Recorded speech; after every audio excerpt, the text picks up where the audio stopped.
तेणु आज अक्रूर एमिति भाव रथ को बाही नहीं गले केही किछि भी बुझी पारिलेनी जे आखि पिछुड़ाके एक पवन बेगरे किए आसिला आउ किए चलीगला।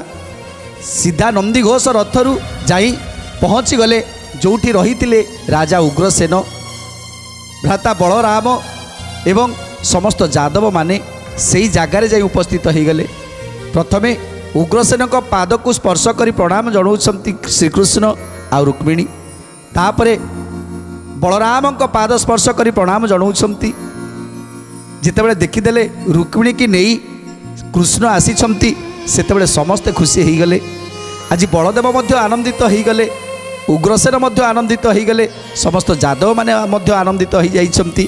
एथर बलराम कहउछंती कन्हई आमे एबे कोन करिबा, एबे आमे मझिरे अछंती। एई मुहूर्त रे समस्त जरासंधर सैन्य सामंत माने आम सहित युद्ध करिवे, तेणु तोते अटकेइबा पई चेष्टा करिवे। तेणु मु चाहूँगी आमे एठी अपेक्षा करिछु, जदि सेमाने आम सहित युद्ध करती ताले आमे ताकू संभाली नबू। तू जेते शीघ्र रुक्मिणी की नहीं द्वारका को चली जा। जेते बलराम को कथा शुणुचंती प्रभु कौन कहउचंती, तदंते बंदिले जाई राम को पयर बलराम बोइले तू सुण चक्रधर। बलराम बोइले तू सुण चक्रधर। बलराम बोइले तू सुण चक्रधर। जीवन स्थान रे जय हुए से भूमि रे क्षणे न रहिब तहु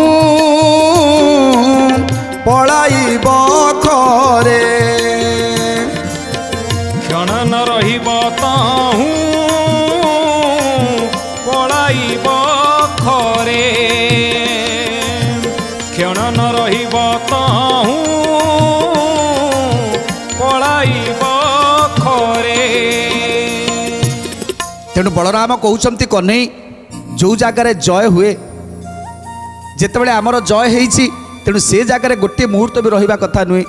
तू गोटे काम कर, जदि रुक्मिणी की नहीं आसीचु ताले बहुत भल कथा। तू जिते शीघ्र नहीं ताकू द्वारका को चली जा। आमे जरासंधर थाट बल को आमे प्रतिरोध करुछु, तेणु तू यही मुहूर्त रे चली जा।